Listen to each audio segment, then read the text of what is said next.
Mining mafia A threat to democracy అని చెప్పి చంద్రబాబు నాయుడు గారు 2008లో పుస్తకం ప్రచురించి దేశమంతా పంచారు.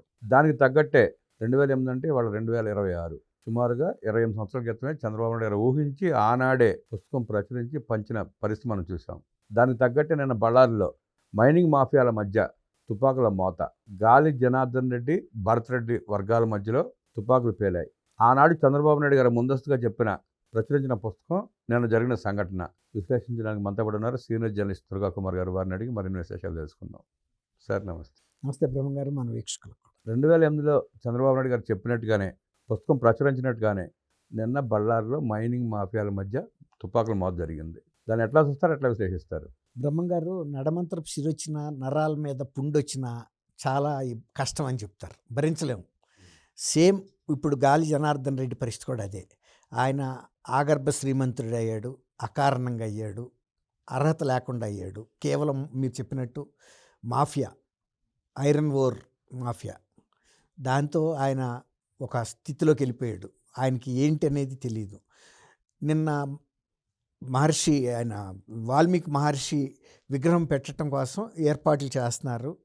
ఇప్పుడు ఆయనకి ఆ స్థానిక ఎమ్మెల్యే, బళ్ళారి ఎమ్మెల్యే భరత్ రెడ్డికి ఏమైనా విభేదాలు ఉంటే ఉండొచ్చు.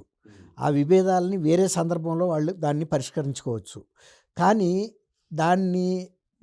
అది చాలా ఒక పవిత్రమైన కార్యక్రమం. మహర్షి వాల్మీకి ఆయన ఒక ఋషి. ఆయన విగ్రహం ఆవిష్కరణప్పుడు భరత్ రెడ్డికి చెందినటువంటి వర్గీయులు అక్కడ వెళ్ళి ఫ్లెక్సీలు కడుతున్నారు. ఆ ఫ్లెక్సీలు కడుతున్నప్పుడు వీళ్ళ కాంపౌండ్ వాళ్ళకి కూడా కట్టారు. ఆయన ప్యాలెస్ ఎక్కడో 1 కిలోమీటర్ లోపల ఉంటుంది. ఈ కాంపౌండ్ వాళ్ళకి ఒక మేకు కొట్టి ఫ్లెక్సీకి ఆ దండ కడితే వచ్చిన నష్టమే ఉందండి. ఏదైనా విగ్రహావిష్కరణ సందర్భంగా ఫ్లెక్సీలు కట్టారనుకోండి, ఒక రోజు 2 రోజులు తీసేస్తారు. దానికి అభ్యంతరం అదే తీసేస్తారు. అది కాదు, లోపల ఇంకోటి ఉంది. దాన్ని బయట పెట్టడం కోసం ఈ అవకాశాన్ని ఉపయోగించుకున్నారు. ఈ అవకాశాన్ని ఉపయోగించుకోవటం వలన జరిగింది ఏంటి? జనార్దన్ రెడ్డి మీద హత్య ప్రయత్నం జరిగింది, ఆయన తప్పించుకున్నాడు. ఒక కార్యకర్త చనిపోయాడు. ఎవరైతే భరత్ రెడ్డి అనుచరుడు ఉన్నాడో సతీష్ రెడ్డి కాల్పులు జరిపిన ఆయన గాయపడ్డాడు. ఇప్పుడు అక్కడ ఉద్రిక్త వాతావరణం ఏర్పడింది. దీంతో ఇవాళ ఈ రాజకీయ రంగుని తీసుకొచ్చి మహర్షి వాల్మీకి పులిమేరీలో ఇది కరెక్ట్ కాదు. ఏదన్నా వాళ్ళకి ఉంటే వేరే సందర్భం ఇది అయిపోద్ది. ఆ కార్యక్రమం అయిన తర్వాత నిజంగా వాళ్ళు కాల్పులు జరుపుకోదలుచుకున్నారా, లేకపోతే నరుక్కోదలుచుకున్నారా, నరుక్కోవచ్చు. ఇది అసందర్భంగా జరిగినటువంటి ఈ కార్యక్రమం ఇది. అయితే ఆ టైంలో జనార్దన్ రెడ్డి గారు గంగావతి నుంచి బళ్ళారి ప్యాలెస్కి వచ్చాడు. ఈ టైంలోనే సతీష్ రెడ్డి అక్కడ ఉండటంతో ఈయనకి సహజంగా రైజ్ అయితే జనార్దన్ రెడ్డిని బళ్ళారి రాకుండా అప్పుడు సిబిఐ నిషేధించినట్టుంది కదండి కోర్టు కొన్నాళ్ళు. అప్పుడు అయిపోయి ఉంటుంది. అసలు ఆయనని ఎవడు నిషేధిస్తాడండి? ఇప్పుడు జగన్మోహన్ రెడ్డిని ఎవడన్నా కోర్టుకు వాయిదాలకి తెప్పించగలిగాడా? జగన్మోహన్ రెడ్డి కోర్టు వాయిదాలకు తెప్పించలేరు. గాలి జనార్దన్ రెడ్డి నోట్ల రద్దప్పుడు కొడుకు పెళ్లి 1000 కోట్లు ఖర్చు పెడితే కూడా లెక్కలు అడిగిన వాళ్ళు లేరు. వీళ్ళని ఎవరు ఆపలేరు సార్. డబ్బు ఉన్న వాడికి చట్టం పనిచేయదండి. కాబట్టి జగన్మోహన్ రెడ్డి కన్నా జనార్దన్ రెడ్డి అంత తక్కువడా? ఇద్దరూ సమానమైన వాళ్ళే. ఈయన ఒక రకంగా సంపాదిస్తే ఆయన ఒక రకంగా సంపాదించాడు. ఈయనేమో కిడ్ ప్రోకో మనీ లాండరింగ్, ఆయన మైనర్ ఐరన్ ఓరు, ఇంకా దొంగ కరెన్సీ కూడా అంటారు. ఎన్నైనా చేయగలుగుతారు. ఇక ఆ స్థితిలో చట్టం అంతే. కాబట్టి అది ఏం పెద్ద ఇష్యూ కాదు. ఇప్పుడు జరగాల్సింది ఏంటంటే, ఇప్పుడు ఈ కాల్పులు అయిన తర్వాత సతీష్ రెడ్డి పరిస్థితి, అసలు నిజానికి భరత్ రెడ్డి అక్కడ లేడు. భరత్ రెడ్డి వేరే కార్యక్రమాల్లో ఉన్నాడు. ఆ తర్వాత ఆయన తెలిసిన తర్వాత వచ్చేటప్పటికి బళ్ళారి మొత్తం అట్టుడుగుతుంది. ఏం చేయగలుగుతాడు ఆయన మాత్రం? ఇప్పుడు ఈ ఫ్లెక్సీలు వ్యవహారం చూస్తే చిలికి గాలివాన అయిందంటారు చూసారా? సతీష్ రెడ్డి కూడా జిద్దుకొచ్చాడు. ఎందుకు మాకు ఫ్లెక్సీలు కట్టినవారని అతను కుర్చీ వేసుకుని కూర్చున్నాడు. అంటే ఈ జనార్దన్ రెడ్డి అనుచరులు ఏంటంటే, మా పెద్ద ఆయన మాకు ఇంత డబ్బు ఉంది, నువ్వేంటి ఫ్లెక్సీలు కట్టేది, మాకేం సంబంధం, వాల్మీకి మహర్షి విగ్రహానికి మాకేంటి సంబంధం అని. అది లేకపోతే మామూలు ఇళ్ళందరికీ కడితే, మనం హైదరాబాద్లో చూస్తున్నాం, మహా నాయకులు మెడ చుట్టూతా కూడా ఫ్లెక్సీలు దండలు కట్టేస్తారు.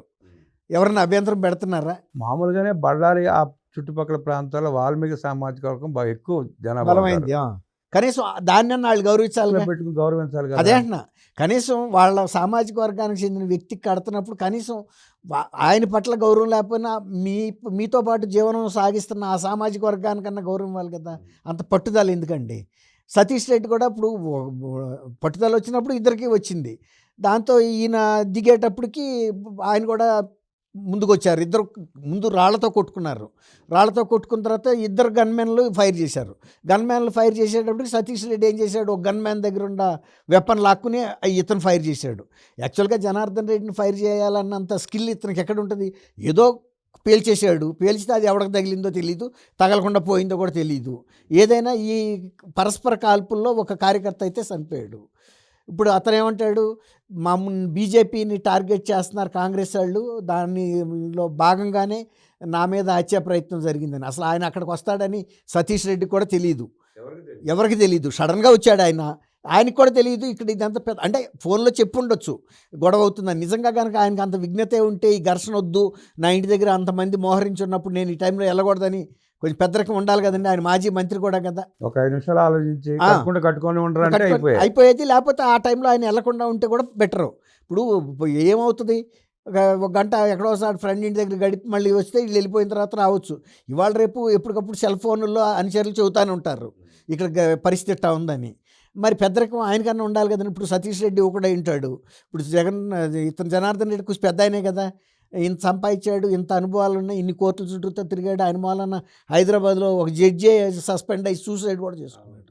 ఇట్లాంటి పరిస్థితుల్లో ఆయన కూడా రెచ్చగొట్టడానికి వెళ్ళినట్టుగానే అయ్యింది. దాంతో ఇప్పుడు ఆయన పరువు కూడా పోయినట్టే కదా. ఆయన ఇంటి దగ్గర ఆయన మీదే కాల్పులు జరిపే పరిస్థితి తెచ్చుకున్నాడు. వాళ్ళ కళ్ళకి డబ్బుల పొరల కమ్మి ప్రపంచం తెలియట్లా, మనుషులంటే తెలియట్లా. అదే అంటున్నా, ఇప్పుడు కావాలని రెచ్చగొట్టక కాకపోతే వెళ్ళకపోతే ఏమవుతుందండి?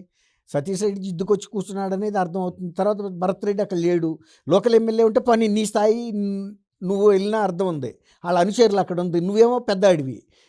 ఇప్పుడు ఏమైంది పొరుగు? ఇప్పుడు అతను అనుచరులు కాబట్టి వాళ్ళు సెకండ్ క్యాడర్ పిల్లలే ఫైర్ అయ్యింది. దీంతో ఇప్పుడు తన ఇంటి దగ్గరే తన మీద ఫైర్ అయిందనే ఒక ఇది వచ్చింది కదా. కాకపోతే దాన్ని రాజకీయంగా ఉపయోగించుకుంటే ఎవడేం చేయలేడు. ఇది ఒక పథకం ప్రకారం అయితే జరగల, ఎమోషనల్గా జరిగిన ఇష్యూ ఇది. ఏదో పథకం ప్రకారం ఆయన వస్తాడు, ఆయన మీద కాల్చాలని అయితే ఎవరికి తెలుసు ఆయన వస్తున్నట్టు? అంటే అతని ఉద్దేశం ఏంటంటే నా ఇంటి ముందు ఇంకొకటి ఫ్లెక్సీ కట్టడం ఏంటి అన్న అహంభావం కనబడుతుంది అక్కడ. అంతే.